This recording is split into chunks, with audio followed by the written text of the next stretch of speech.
Welcome, tarot lovers and tarot curious. Today, the Fool is going to meet the Devil. And I want you to know we're still working our way through the tail end of the Major Arcana, which is tarot language that means spiritual secrets or hidden issues, issues that affect us throughout our lives. Remember, every card is your friend. Even these ugly, scary cards have helpful messages for us to grow from. So I went from feeling disgusted by this card, realizing it was actually one of my very best friends and advisors. So if you listen along, you'll find out why. I want you to know this is a card you're not going to be unhappy to meet in a tarot reading. But it's a working card. Before we get into it, I want to remind you that when you come to a place where you want to jot down some notes, or sketch or doodle, because something strikes you as interesting for an image for your card design, just stop the video. I'm going to be adding time codes so you can come back to whatever chapter you were on. I want you to capture these images as they appear in your mind's eye and write down notes that'll be helpful for you as you connect the cards to your own life story. So use this tutorial in a way that best serves your learning style. And I want you to remember that the Fool started out as a child, developing skills, gradually maturing. And then as he matured, his desire was to connect. And this brought him to the Lovers. All right, so the Lovers is about developing and sharing a connection with another person.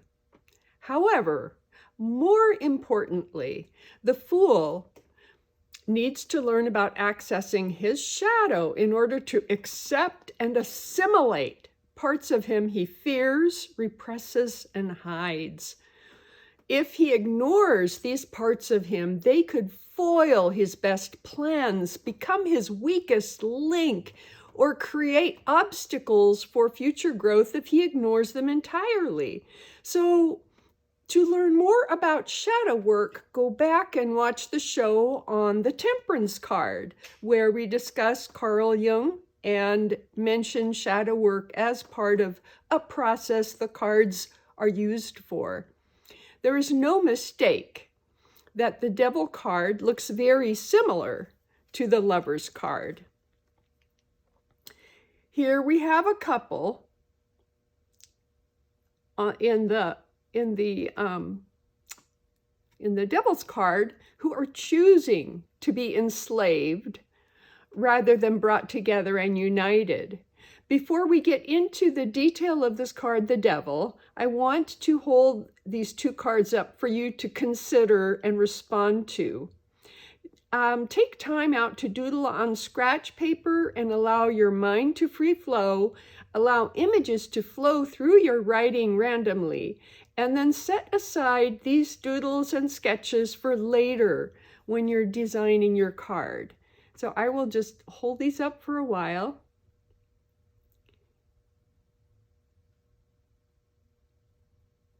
And you can see what's the same and what's different about them. Look at the colors and the shapes and the objects and compare. And if you have not seen the video on the Lovers, you can do that and have another compare contrast through that. Journal prompt. What do you see in these two cards that are similar to each other and what looks different? Look at the colors and details on the Devil card. How do the images of the devil card make you feel in your emotions and your body? Here's the contrast again.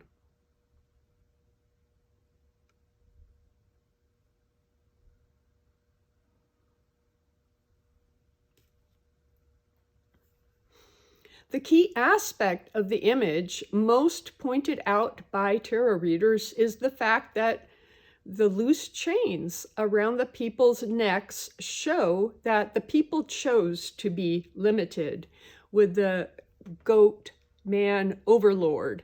Just as they chose it, they can choose to leave it as well. Choice means taking the risk to be uncomfortable and facing the things that haunt you and the things that originally drove you to this restricted place to begin with. As you feel the chains you choose to put on, it is a heroic deed in front of you to make the choice to release yourself from those chains. It's easy to get caught up in these chains. Here are 4 examples I am most aware of. One is dealing with a wounded, enlarged ego, unwilling or unable to have sympathy. These stunted egos who are just real hungry in affect a person's ability to live in the world. So they create a self-involved world and impose their illusion on others with endless demands, all the while hurting and manipulating others. The second way is addiction. Addiction is the act of using a pleasant distraction that ends up harming the self. Distraction is a good coping technique, except when it is abused or if it is a harmful thing such as a drug that can enslave the body as well as the mind. Addiction is more often the result of people avoiding feelings and physical pain, mental pain, or both. This shrinks their world. Struggling to overcome addiction is a test of willpower over fear of discomfort and change. The third one is obsession. I think that is a real common one. Obsession, when a person's mind is consumed by a specific thing to the point that one's quality of life degenerates physically, emotionally, spiritually, and/or psychologically.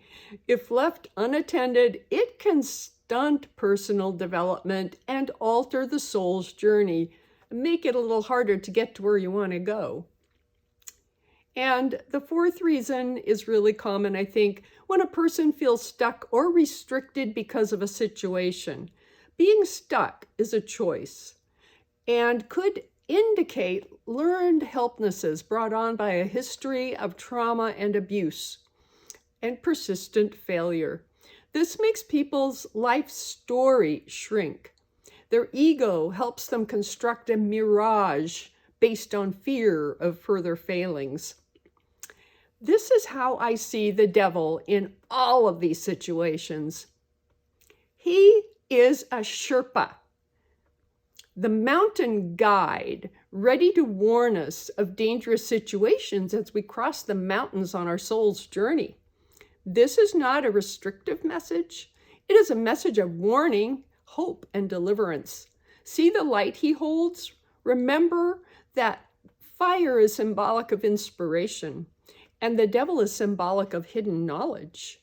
The energy of Capricorn, the trusty, hard-working goat of the zodiac, is an earth-comfortable, conservative, long-range planner. Saturn is the ruling planet, and it asks us to do the hard work we need to grow spiritually and move forward. The chains are loose. We may choose to leave these dangerous activities that steal us from our true path. Art activity. Take the time out to do a doodle on some scratch paper and allow your mind to flow freely and write randomly. Set aside these sketches and ideas for you to evolve further on. and find out later what your subconscious mind brought up for you. Journal prompt. What images of self-restriction or self-enslavement come to mind for you? Things that you feel you may have struggled with at one time or another. So, what part of any of this is good news, you might ask? This card comes into a tarot reading as a warning. For example, anything that could cause you to feel too self-involved, where you are using things to distract yourself from important but difficult things you must acknowledge and attend to. Or it could be saying, beware, your current interests are intense, and you want to make sure that you lead a balanced life. Or it can be saying, look, you really can walk away from this situation, and you should. How do we avoid falling into these self-made traps? Much of what people do is stimulus response. So it's a reaction without mindful deciding. Being mindful and assessing our activities is a process that slows down the thinking so that between the point of the reaction to a response, you actually have a little moment, a second or whatever, to think it over and go, do I really want to do that? Techniques to help us slow down are meditation. Meditation's not easy for everybody, but you don't need to do a lot of meditating. You don't need to sit for hours chanting. You can just take some time and do breath work where you breathe in good energy, breathe out what no longer serves you. Another way is keeping a schedule or journal to record how you use your time. It can help you discover what you are using and doing in your time during the day. And it can help you capture obsessive behavior that might be robbing you of your goals. You can activate the inner narrator. Inner narrator is an observing narrator that makes comments in your mind. It's a part of you that just makes comments about, oh, now I see you're crying over this. Yes, it's an emotional time, but it's the part of you that's not crying that's saying it. It's not judging, it's observing. So using that narrator to help you assess if you are overindulging on things. In the course of a week of observation, we might see cycles and note how we are triggered in one way or the other in a way that doesn't serve us or our higher self and our growth. If you turn away from addiction, once you are clean and have developed a life outside of those harmful habits, you can enlist the help of your body to turn away from future threats of your autonomy. Your body wants to stay safe. When we have scratchy throat. When we have difficult feelings, we become the slave of those feelings if we don't allow ourselves to process them. So there are healing rituals where you make a choice to carry your own baggage until you have processed it, look at it, made peace with it, then buried it with a blessing. Another experience is look at that difficult feeling, decide if it's yours or not. Are you carrying somebody else's burden for them? Is it some old thing that you could set aside? If so, ignore that and put your energy into positive feelings that will just fill your cup and wash those old things out that no longer serve you. So as painful as experiences can be, it is helpful to use tools. And kind of clear yourself of them, but also to realize that the pain that you went through is actually shaping you into yourself.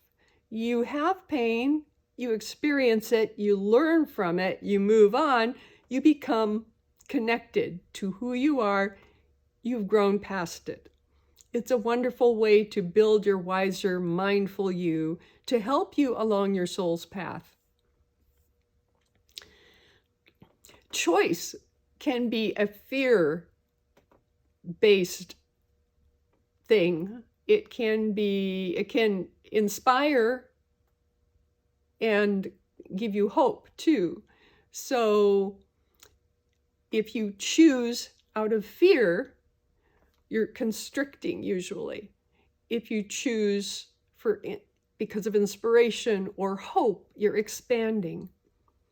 So fear leads to enslavement and obsession that distract you, while hope and inspiration leads you to opportunity and desires that could become obsessions with long-range goals in career or education or other self-improvement. So when the Devil card comes up in a reading, it could mean a good obsession, like a constructive obsession where you're getting things done because you're super duper focused, or a destructive one where you're restricting and fearful and doing things to avoid being hurt rather than dealing with the pain and moving forward. How it relates to the reading can be determined by the cards around it and the interesting conversation you have with yourself or the tarot reader that is reading for you. Art activity. Take time now to doodle on some scratch paper. Allow your mind to flow freely. Allow images to move through your writing randomly. Then set these aside for later and see what your unconscious mind brought up. Journal prompt. Recall a time when you have focused so hard on your creative endeavors, your self-improvement goals, and you let other things drop by the wayside because you were so obsessed. What was the overall result of that experience? Journal about that.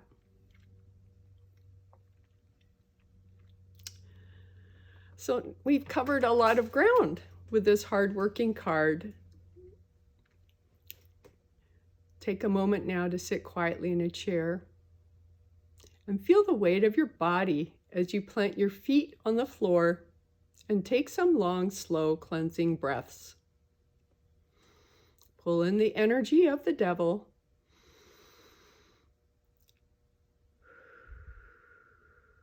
And think back to the aspects of this card that most resonated with you.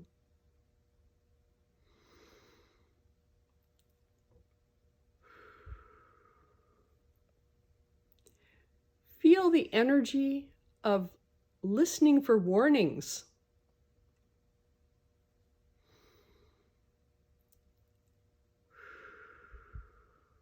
Feel a desire to face and balance the contrasting and hard truths that drive you to self-harm.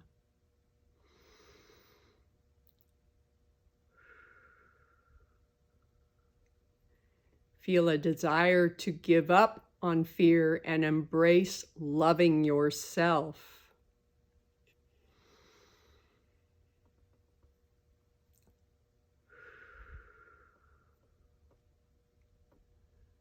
Feel that awakening in your spirit.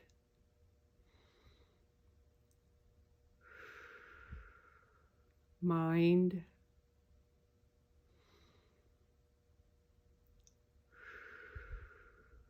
And body. Breathing out what no longer serves you.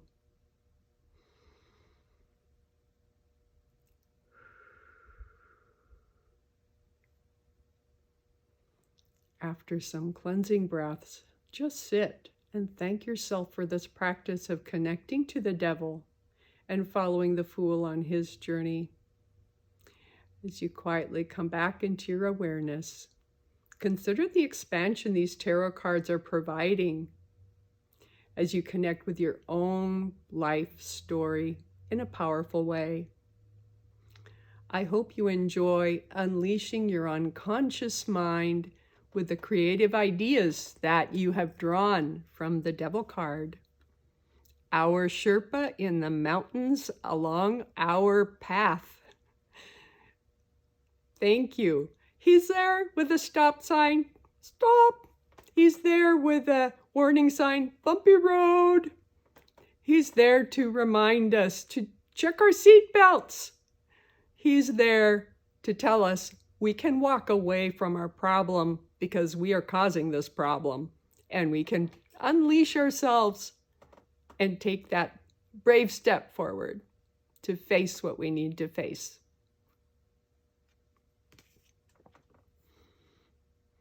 Next time the Fool's moving away from the devil, but he meets the tower. So I hope you tune in. Thank you so much for listening. Blessed be and Namaste.